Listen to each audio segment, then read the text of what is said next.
Hello friends, आप सभी का स्वागत है अपने यूट्यूब चैनल पॉलिटिकल वर्ड पर। आज हम बात करेंगे महान दार्शनिक प्लेटो के शिक्षा सिद्धांत के विषय में।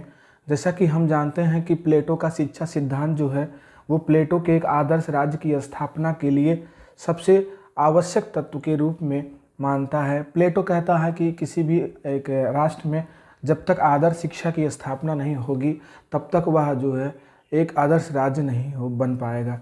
तो सबसे पहले हम देखते हैं कि प्लेटो की शिक्षा सिद्धांत क्या है। सबसे पहले हम देखते हैं कि ये प्लेटो जो है उसने जो अपनी रिपब्लिक पुस्तक में शिक्षा के विषय में उल्लेख किया है वह कौन सी ऐसी शिक्षा है जिसके बारे में प्लेटो ने जो है बताया है। सबसे पहले हम देखते हैं कि प्लेटो की जो पुस्तक है रिपब्लिक के विषय में रूसो, एक विद्वान है, रूसो ने कहा है। रूसो के शब्दों में रिपब्लिक राजनीति शास्त्र का ग्रंथ नहीं वरन शिक्षा पर कभी लिखा गया सर्वश्रेष्ठ ग्रंथ है। जी हाँ, ये जो कथन है वो महान दार्शनिक रूसो का है। रूसो ने कहा है कि जो रिपब्लिक पुस्तक है वो शिक्षा पर लिखा गया एक महत्वपूर्ण ग्रंथ है। और इसके संदर्भ में जो है वो प्लेटो ने खुद स्वयं कहा है कि जो ये शिक्षा सिद्धांत है वह आदर्श राज्य की प्राप्ति का मुख्य साधन है। तो प्लेटो ने स्वयं कहा है कि जो शिक्षा है ये आदर्श राज्य की प्राप्ति का मुख्य साधन है। वारकर एक विद्वान है। वारकर ने कहा कि प्लेटो की शिक्षा योजना मानसिक रोगों को दूर करने का मानसिक दवा है, मानसिक औषधि है। अर्थात यह जो शिक्षा सिद्धांत है प्लेटो का वो मानसिक विकारों को दूर करने का एक मानसिक जो है साधन है, दवा है। और हम देखते हैं, आगे देखते हैं कि प्लेटो की शिक्षा क्या है। तो प्लेटो के समय में दो प्रकार की शिक्षाएं प्रचलित थी। तो दो प्रकार की शिक्षाएं थी, पहली एथेंस शिक्षा पद्धति और दूसरी स्पार्टा शिक्षा पद्धति। तो एथेंस में जो शिक्षा पद्धति थी, जो प्लेटो ने एथेंस की शिक्षा पद्धति का अध्ययन किया उसमें देखा था कि वहाँ पर प्रत्यक्ष लोकतंत्र था। शिक्षा जो थी वो परिवार का विषय था। शिक्षा जो थी वह परिवार का विषय था। परिवार जो है का दायित्व था कि परिवार शिक्षा की व्यवस्था करे। और महिला शिक्षा, जो वहाँ पे महिला थी उन महिलाओं को, स्त्रियों को जो है शिक्षा से वंचित रखा गया था। और जो सबसे बड़ी उसमें विशेषता ये थी कि अज्ञानी वर्ग का उदय हुआ, मतलब अज्ञानी वर्ग का उदय हुआ, मतलब ऐसे राजनीतिज्ञों का उदय हुआ जो शिक्षा को कोई विशेष महत्व नहीं देते थे। और दूसरी तरफ उसने स्पार्टा की शिक्षा पद्धति को देखा। स्पार्टा में कैसी शिक्षा पद्धति थी, वो जो राज्य था वो सैनिक राज्य था और वो जो है शिक्षा राज्य का विषय था। वहाँ पर राज्य का दायित्व था कि शिक्षा प्रदान करना। और वहाँ पर महिलाओं को जो है शिक्षा एवं प्रशिक्षण दिया जाता था। एक सैनिक राज्य होने के कारण महिलाओं को भी जो है शिक्षा एवं प्रशिक्षण दिया जाता था। और इसके साथ ही 7 वर्ष के बालकों को जो है प्रशिक्षण देने की व्यवस्था की गई थी। 7 वर्ष के बालकों को राज्य जो है उन्हें ले लेता था और उन्हें जो है शिक्षा की पूर्ण व्यवस्था करता था। आगे हम देखते हैं कि इस प्रकार जो है प्लेटो ने इन दो प्रकार की जो दो राज्यों की जो शिक्षाएं थी, इन दोनों राज्यों की शिक्षाओं का अध्ययन किया। उसके बाद उसने अपनी एक शिक्षा योजना प्रकट की। उसने एक शिक्षा योजना कौन सी प्रकट की? उसने 2 प्रकार की शिक्षा योजना बताई। पहली उसने प्रारंभिक शिक्षा और दूसरी उसने उच्च शिक्षा। ये 2 प्रकार के इसके शिक्षा का उल्लेख किया। तो प्रारंभिक शिक्षा कौन सी थी? प्रारंभिक शिक्षा के बारे में हम देखते हैं, वो उन्होंने बताया कि 0 से 6 वर्ष तक के बालकों को पहले दी जाएगी प्रारंभिक शिक्षा। उसमें नैतिक तथा धार्मिक कहानियों द्वारा उनके चरित्र का निर्माण किया जाएगा। तो ऐसे बच्चे जो जन्म से और उनको 6 वर्ष तक उन्हें प्रयास किया जाएगा, उन्हें नैतिक और धार्मिक कहानियों के माध्यम से उनको शिक्षित किया जाए। और इसमें दूसरा जो है वो कहा जाता है कि 6 वर्ष से 18 वर्ष तक के बच्चों को जो है, व्यक्तियों को जो है संगीत, व्यायाम, मानसिक और शारीरिक विकास के संदर्भ में शिक्षा दी जाएगी। और तीसरा जो है इसमें विषय है, तीसरा पॉइंट है कि 18 से 20 वर्ष तक की शिक्षा, अर्थात 18 से 20 वर्ष तक की शिक्षा जो है वो सैनिक प्रशिक्षण के रूप में होगी, सैनिक प्रशिक्षण के रूप में दी जाएगी। तो उस 20 वर्ष के बाद जो है एक परीक्षा का आयोजन किया जाएगा। जब व्यक्ति जो है 20 वर्ष का हो जाएगा तो एक परीक्षा का आयोजन किया जाएगा। उसमें जो बच्चे उत्तीर्ण होंगे, उसमें जो लोग उत्तीर्ण होंगे उन्हें उच्च शिक्षा प्रदान करने का अवसर मिलेगा, और जो अनुत्तीर्ण होंगे शेष लोग, उनको उत्पादक वर्ग में रखा जाएगा और वो उत्पादन से संबंधित विषयों का निर्माण करेंगे। आगे हम देखते हैं कि प्लेटो की उच्च शिक्षा।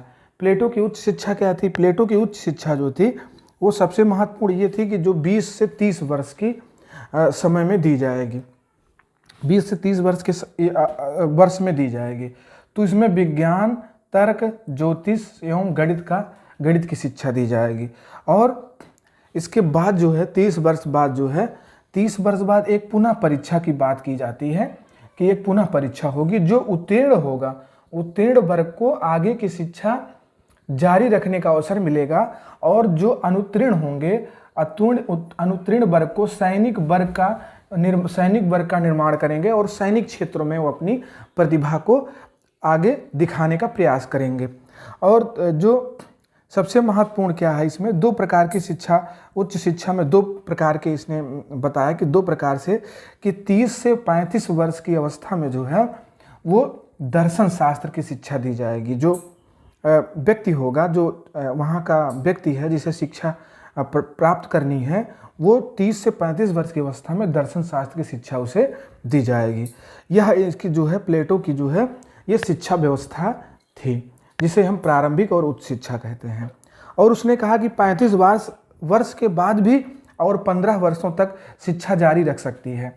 तो 15 वर्षों तक और भी जारी रखने का मतलब है कि 35 वर्ष से और 50 वर्ष की अवधि तक जो है भी शिक्षा की व्यवस्था की गई है।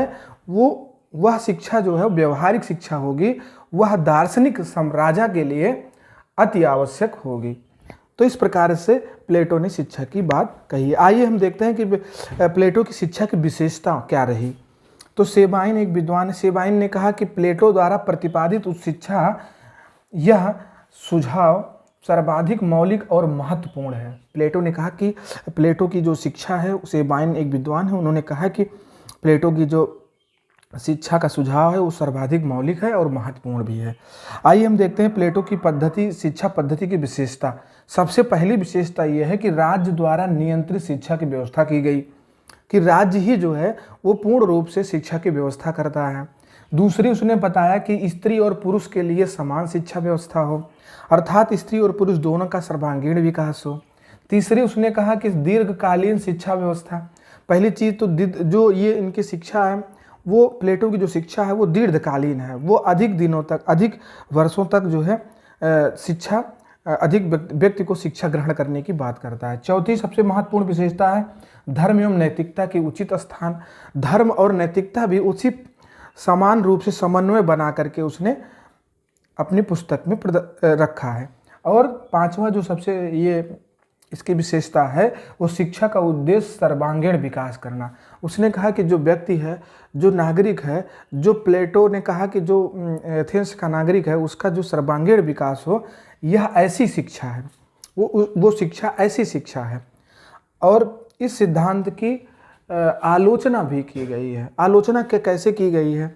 इसमें कहा गया है सभी वर्गों के लिए शिक्षा की व्यवस्था नहीं है। जो प्लेटो की शिक्षा है वो सभी वर्गों के लिए नहीं है, कुछ ही वर्गों के लिए है, शासक और सैनिक वर्ग के लिए है। दूसरी है क्या कि साहित्य की उपेक्षा की गई है। इसमें गणित और विज्ञान की बात, ज्योतिष की बात करते हैं प्लेटो, वो जो है साहित्य से दूर रहते हैं।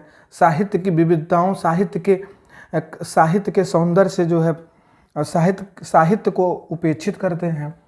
तीसरा जो इसकी आलोचना की गई है, कहा गया कि शिक्षा क्रम लंबा एवं खर्चीला है। शिक्षा जो जीवन पर्यंत जो है ये शिक्षा जो है व्यक्ति जो है वो प्राप्त करता रहेगा, ये बहुत ही लंबा इसकी अवधि है। और चौथा, इसकी जो चौथी आलोचना की गई है, इसमें कहा गया है कि व्यक्तित्व का जो शिक्षा का बलिदान हो जाता है, इतना समय लग जाता है इस प्लेटो की शिक्षा में, प्रारंभिक शिक्षा और उच्च शिक्षा के बीच, कि व्यक्ति का जो व्यक्तित्व है वो नई तरीके से कुछ नया नहीं सोच सकता है। और पांचवा जो है ये आलोचना 5वें पॉइंट में की गई है, शिक्षा सैद्धांतिक अधिक व्यवहारिक कम है। जो प्लेटो की जो शिक्षा है वो सैद्धांतिक ज़्यादा है। वो सैद्धांतिक होने के कारण जो है उसको ज़मीन पर उतारना जो है, उसको लागू करना जो है एक बहुत ही मुश्किल कार्य है। हम देखते हैं कि प्लेटो का साम्यवाद क्या है। प्लेटो का साम्यवाद जो है ये बहुत ही महत्वपूर्ण जो विषय है। प्लेटो ने जो है अपनी पुस्तक में साम्यवाद की विवेचना की है। तो प्लेटो का साम्यवाद क्या है? प्लेटो का साम्यवाद अभिभावक वर्ग के लिए है। अभिभावक कौन है? शासक और सैनिक वर्ग जो हैं, प्लेटो के राज्य में शासक और सैनिक वर्ग, उन्हीं को अभिभावक वर्ग कहा गया है। और तीसरी सब जो वर्ग है उत्पादक वर्ग है, वह जनता से संबंधित है। अर्थात वो कहता है कि यह व्यवस्था सिर्फ शासक के लिए और सैनिक के लिए होगी, ना कि जनता के लिए होगी। तो प्लेटो का साम्यवाद दो प्रकार से साम्यवाद है, संपत्ति विषयक साम्यवाद, दूसरा परिवार विषयक साम्यवाद। जो संपत्ति विषयक साम्यवाद है उसमें यह है कि अभिभावक वर्ग के लिए है, कह रहा है कि अभिभावक वर्ग के पास उतनी ही संपत्ति हो जितने में उसका निर्वहन हो सके, ना तो उसके पास अपना कोई घर होगा और ना ही कोई गोदाम होगा। जो कुछ भी होगा वो सबके लिए खुला होगा। तो जो भी होगा वो सबके लिए होगा, अर्थात उसका स्वयं का ना तो कोई घर होगा ना गोदाम होगा। उसके लिए सिर्फ अनिवार्य जो भी संपत्ति अनिवार्य है और अपरिहार्य है, वह चीज़, वह संपत्ति ही जो है अभिभावक वर्ग के लिए होगा। और जो भी संपत्ति होगा वो उस पर जो है संपूर्ण राज्य का जो है समान रूप से अधिकार होगा। दूसरा उसने कहा कि परिवार विषयक साम्यवाद, वो कहता है कि जो अभिभावक वर्ग होगा उसके लिए जो है स्त्री या पुरुष जो भी है, कोई भी हो, अभिभावक वर्ग जो है वो अपना निजी परिवार नहीं बनाएगा, अर्थात वह अपने परिवार के साथ नहीं रहेगा। उसके ऐसा भी कहा गया है उस समाज में उसे ना तो संतान, अपने संतान के बारे में पता होगी और ना तो शासक और सैनिक वर्ग को अपने किसी भी संबंधी, अपने पुत्र के बारे में पता होगा, ना तो पुत्री के बारे में पता होगा, और ना ही किसी भी संतान को जो सम्राट है या सैनिक है उसे अपने माता पिता के बारे में ज्ञान होगा। तो ये जो है संपत्ति विषयक और परिवार विषयक साम्यवाद है। इसके द्वारा वो कहता है कि एक आदर्श राज्य की स्थापना हो सकती है। तो दूसरा जो महत्वपूर्ण विचार हमने लिया है, प्लेटो का सबसे महत्वपूर्ण विचार, प्लेटो के दार्शनिक राजाओं का शासन क्या है। तो प्लेटो का दार्शनिक राजाओं का शासन ये है कि फोस्टर एक विद्वान है, उन्होंने कहा कि प्लेटो के संपूर्ण राजनीतिक दर्शन में सर्वाधिक मौलिक धारणा अगर कोई है तो दार्शनिक राजाओं का शासन है। ठीक है, तो उन्होंने कहा कि इसकी विशेषता क्या है? इसकी विशेषता है कि विवेक का साधन। उसने कहा कि जो है जिसके पास विवेक होगा वही जो है दार्शनिक राजा के रूप में स्थापित होगा। प्लेटो जो है कहता है कि प्लेटो ने कहा कि जिसके पास विवेक है वही राजा है। ठीक है, तो दार्शनिक राजा के संदर्भ में ये है कि जो जिसके पास विवेक है वो दार्शनिक राजा है। दूसरा है कि राजा कानून से मुक्त होगा। प्लेटो ने बताया कि जो दार्शनिक राजा होगा वो कैसा होगा, वो कानून से मुक्त होगा, अर्थात कानून में किसी प्रकार के बंधन से मुक्त होगा, जनमत के बंधनों से मुक्त होगा। उस पर जनता का कोई प्रभाव नहीं होगा, जनता कोई दबाव नहीं होगा, जनता का किसी प्रकार से उसके कोई ऐसी शक्ति नहीं होगी जो उसको जो है सीमित कर सके। और चौथा है कि राज्य में जो है न्याय का संरक्षक होगा। जो दार्शनिक राजा होगा वो न्याय का संरक्षक, अर्थात न्याय की पूरी व्यवस्था उस दार्शनिक राजा के ही पास होगी। और पांचवी जो सबसे बड़ी विशेषता है दार्शनिक राजा की, शिक्षा की व्यवस्था जो है उसका करना, जो राज्य द्वारा शिक्षा की व्यवस्था करना प्रमुख दायित्व होगा। और छठवीं है राज्य का विस्तार सीमित। वो कहता है कि राज्य उतना ही अधिक विस्तृत और सीमित हो जिस पर जो सम्राट है उसका संपूर्ण नियंत्रण हो सके, ना तो बहुत अधिक विशाल हो ना ही बहुत अधिक सीमित हो। और सातवां जो महत्वपूर्ण है विशेषता है कि दार्शनिक राजा का जीवन भोग नहीं, त्याग और समर्पण के लिए है। तो ये जो है सबसे महत्वपूर्ण चीज़ें हैं कि दार्शनिक, जो प्लेटो का दार्शनिक राजाओं का शासन होगा वो किस प्रकार से होगा। और तीसरा चीज़ हम देखते हैं, तीसरी बिंदु जो है वो प्लेटो के आदर्श राज्य की अवधारणा। ये दार्शनिक राजाओं का शासन कैसा था इसके बारे में हमने देखा। और अब हम देखते हैं तीसरा जो है पॉइंट है कि प्लेटो के आदर्श राज्य की अवधारणा क्या है। प्लेटो ने ये कल्पना किया है कि आदर्श राज्य कैसे होगा, इसीलिए कल्पनावादी विचारक भी इसे कहते हैं। तो इसने आदर्श राज्य की अवधारणा में उसने क्या बताया कि आदर्श राज्य में कैसा, क्या, कौन सा, किस प्रकार से शासन होगा। तो उसने सबसे पहला कि आदर्श राज्य में एक दार्शनिक राज्य का शासन होगा, दार्शनिक का शासन होगा। और दूसरा उन्होंने बताया कि निरंकुशता, असीमित नहीं। उसने कहा कि जो है जो प्लेटो का आदर्श राज्य है उसमें निरंकुशता जो है वो असीमित नहीं है, सीमित है। तीसरा चीज़ है कि प्लेटो के आदर्श राज्य में जो है वो न्याय, राज्य में न्याय जो है अति महत्वपूर्ण है। न्याय राज्य के मुख्य उद्देश्य है कि न्याय की व्यवस्था करना आदर्श राज्य में। और चौथा है कि नागरिकों को 3 वर्ग अर्थात शासक, सैनिक और उत्पादक के रूप में उसने जो है आदर्श राज्य में वर्ग के रूप में बांटा है।